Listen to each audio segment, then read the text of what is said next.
E aí, seus clubistas, tudo bem com vocês? Aqui é Maurício, do Sem Clubismo FC, galera. Bom, rapaziada, no vídeo de hoje vamos analisar a vitória do Vasco por 3-1 sobre o Marcílio Dias, jogo que classificou o Vasco para a próxima fase da Copa do Brasil.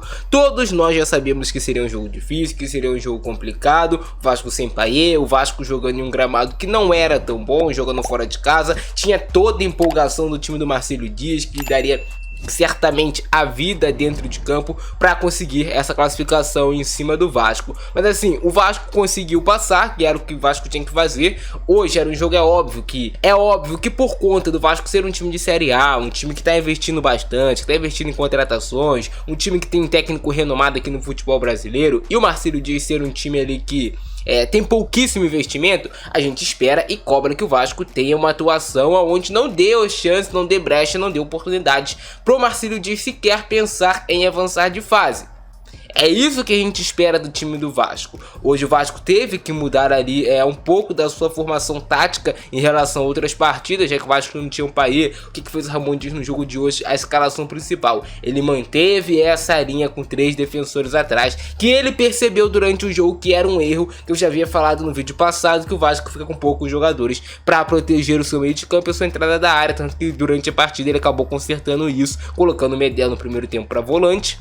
No segundo tempo ele coloca o Sforza, coloca o Matheus Carvalho, e o Vasco equilibra mais esse setor para de ceder tantas oportunidades de gol como vinha cedendo no primeiro tempo para o Marcílio Dias, e para de perder tanto o meio de campo. Mas assim, ele começou com o Adson de um lado, começou com o Rossi aberto pelo outro lado, que foram jogadores chaves, jogadores decisivos para a classificação do Vasco. O Rossi com 2 assistências, o Adson com um gol marcado e uma boa partida, dando ali sinais de que sim, o Adson tem que ter mais oportunidades no time titular do Vasco. Hoje também a gente percebeu que o Adson correu demais e ainda está sentindo um pouco da parte física, não chegou a fazer a pré-temporada com o time do Vasco, então ele ainda está sentindo um pouco dessa parte física, mas fez um bom jogo do Adson, me agradou demais a coragem dele para driblar, a coragem dele para tentar as jogadas, e eu vi assim que ele está realmente empolgado, que ele está com uma motivação absurda para dar certo no time do Vasco, e é para isso que ele foi contratado. Gostei muito do jogo que fez hoje o Adson, mas o Vasco faz um gol logo cedo e assim eu pensei, pô, o Vasco vai conseguir fazer um jogo tranquilo, vai levar em banho-maria, não vai ter uma grande atuação, mas vai fazer um jogo tranquilo. Mas não, o Vasco deu de ceder o gol de empate logo em seguida para o Marcílio Dias, muito rápido. O Vasco nem conseguiu ficar ali com a vantagem no placar.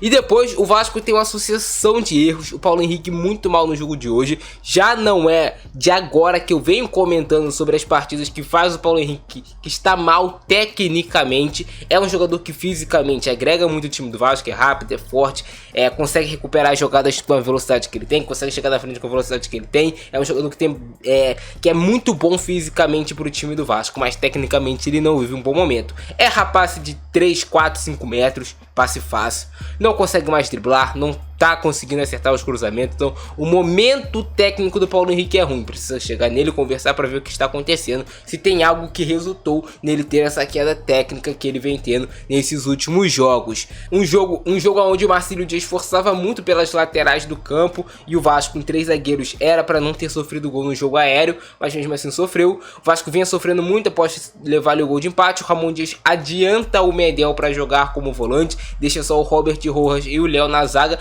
O Léo que fez um bom jogo hoje, gostei da atuação do Léo, muito seguro, um jogador sem medo de sair jogando, calmo, sereno, fez a atuação que a gente espera do Léo. O próprio Robert Rojas não chegou a fazer um jogo desastroso, como muita gente estava comentando que ele faria. O João Vitor depois também no segundo tempo entra bem na partida. Mas o Vasco melhora quando ele coloca mais um homem no meio de campo. Ele equilibra mais o time, deixa o Dames no meio de campo, deixa Zé Gabriel e deixa o Medel. O Vasco se safa de levar o gol no final do primeiro tempo e faz o seu gol com o Adson. Então o Vasco vai para o intervalo com vantagem, forçando o time do Marcílio Dias a se abrir completamente. Cara, eles tinham que se lançar o ataque porque eles precisavam virar o jogo.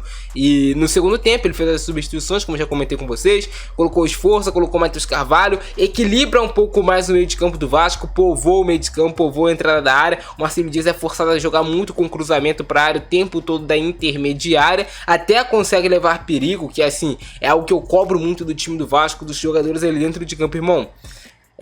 Você não pode ceder oportunidade, você não pode ter robô, você tem que ter o máximo de atenção durante os 90 minutos. Porque é uma desatenção que pode custar a tua classificação na Copa do Brasil. Então o Vasco não pode cometer erros que cometeu no jogo de hoje em outras partidas, de Copa do Brasil, de Campeonato Brasileiro, de Campeonato Carioca, no ano como um todo.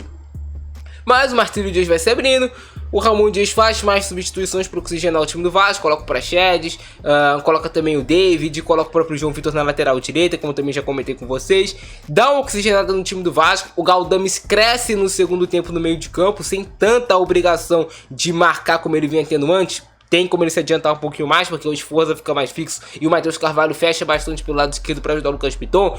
Então o Galdames começa a encontrar mais passes no meio de campo e aí ele encontra uma boa bola, um bom passe para o David. Quando o Vasco colocou a bola no chão, quando o Vasco decidiu trocar passes com seus jogadores de qualidade no meio de campo, conseguiu encontrar e fazer o terceiro gol e matar a partida. Então assim, não foi um jogo brilhante do Vasco, o mais importante hoje era passar. Mas eu cobro isso para vocês e falo, não é todo jogo que o Vasco tem que ficar jogando com 3 zagueiros. Esse esquema de 3-5-2 que o Vasco tenta utilizar, poucos times dão certo com isso no mundo.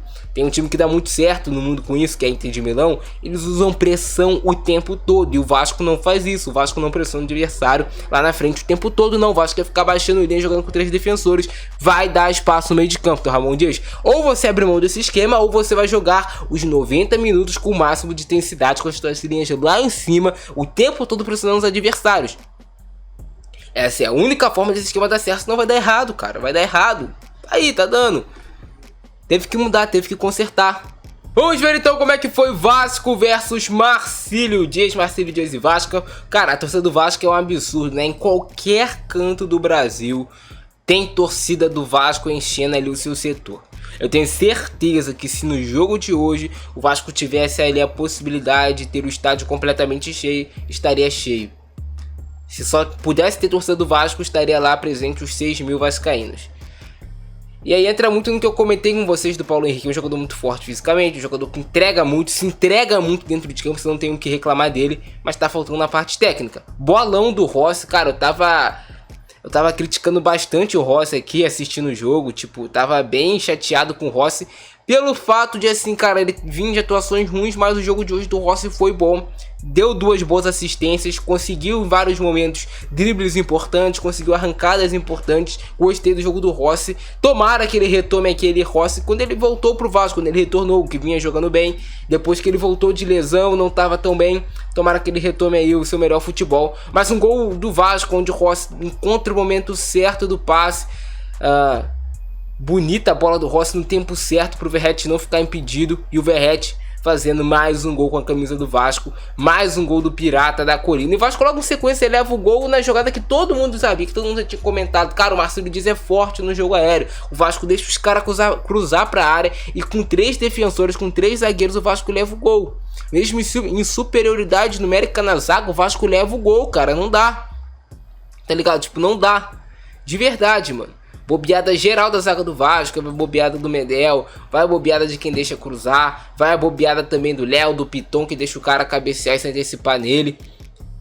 O Vasco com vários jogadores dentro da área não pode levar esse tipo de gol de forma alguma. Boa jogada do Adson, que fez um grande jogo hoje. Gostei demais da atuação do Adson. Eu tenho certeza, eu já havia comentado antes com vocês, o Adson é um jogador que gera muito jogo, participa muito do jogo, finaliza, dá passe, busca jogada o tempo todo. Eu tenho certeza que ele vai ser titular do Vasco esse ano. O moleque é bola, cara. Gosto do futebol do Adson. E aí o gol do Adson, né? Rossi, a bola pega no Verratti. Não foi mão, porque a mão dele estava junto ao corpo. A mão do Verratti estava junto ao corpo. Não foi ele que fez o gol. Como foi a assistência dele, o gol tem que valer. Valeu a regra e o Adson fez um bonito gol. Bonita finalização, né? Pegou de primeira na cara da bola, sem chance de defesa para o goleirão. O do Adson. Show neles. Rossi colocou com açúcar, com afeto, e o Adson pegou no rebote. Finalização no cantinho. Essa daí nem se o goleiro quisesse. Aqui uma boa jogada do Vasco, cara. Uma jogada que é característica do time do Vasco. Esse cruzamento do Piton buscando o Verratti. Quase que o Verratti faz o gol, olha aí. Bonita a bola do Lucas Piton e o Verratti quase que crava pro time do Vasco de cabeça. Por muito pouco, né? Cabeceou bem, né? A bola vai no cantinho, bate a rasteira. E aqui foi o momento que deu pane no time do Vasco. O Léo Jardim rebate mal a bola. Depois ele conserta a bobagem. Em sequência, o Paulo Henrique tenta sair jogando, porque não apareceu aqui, talvez vai aparecer agora. O Paulo Henrique tenta sair jogando, erra, a bola vai na trave. Depois, olha aí, ó a merda que faz o Paulo Henrique, que tá mal, como eu falei pra vocês.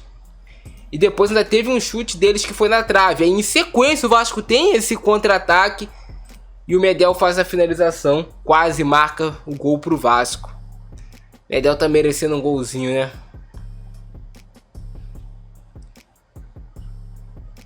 O jogo vai pro segundo tempo, faz as substituições, como eu falei com vocês, entre Esforço, entra o Matheus Carvalho. O Matheus Carvalho entra mais aqui para fechar o lado do Lucas Piton, para ajudar na marcação. O Matheus Carvalho, mais uma vez, vamos destacar, bom jogo do Matheus Carvalho. Entrou muito bem na partida, encontrando o momento certo do passe, o momento certo de cadenciar o jogo. Controle de bola muito bom do Matheus Carvalho, atacando espaço, fechando espaço.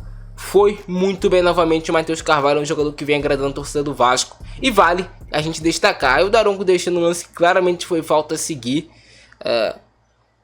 Mais uma arbitragem do Daronco que você fica se questionando, né, cara? Muitos lances pro Vasco de faltas não marcadas, de lances não apitados, mas ok. Boa defesa do Léo. Léo Jardim vai lá buscar, faz uma ótima defesa. Não boa, mas ótima defesa.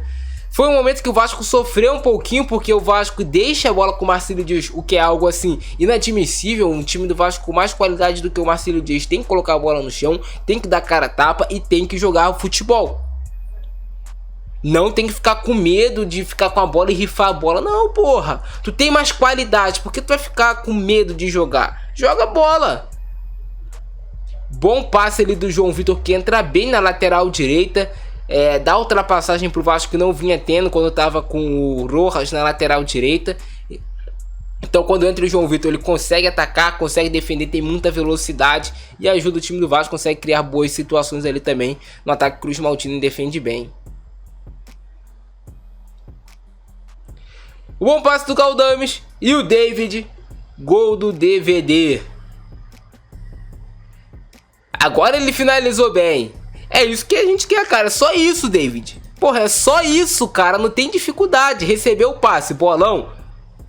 Espera o momento certo, vê onde tá o goleiro. Só tira do goleiro. É só fazer isso, cara. Não tem dificuldade. Foi praticamente o mesmo lance que teve lá no jogo contra o Volta Redonda, que ele bateu em cima do goleiro. Tá ligado? Condição legal do David. Vai lá e faz o gol. E mata o jogo. Fecha o caixão. Vitória do Vasco. Marcílio Dias ainda vai tentar. O time dos caras foi guerreiro, isso a gente não pode negar, lutaram até o final. Mas a qualidade técnica acabou pesando. No final das contas, vitória do Vascão da Gama, vitória do Vasco, classificado na Copa do Brasil, rapaziada. Tô feliz aí com essa classificação do Vasco. Se curtiram o vídeo, explode todo like, se inscreve no canal, ativa o sininho, abração do Francesco, é nóis. Fui!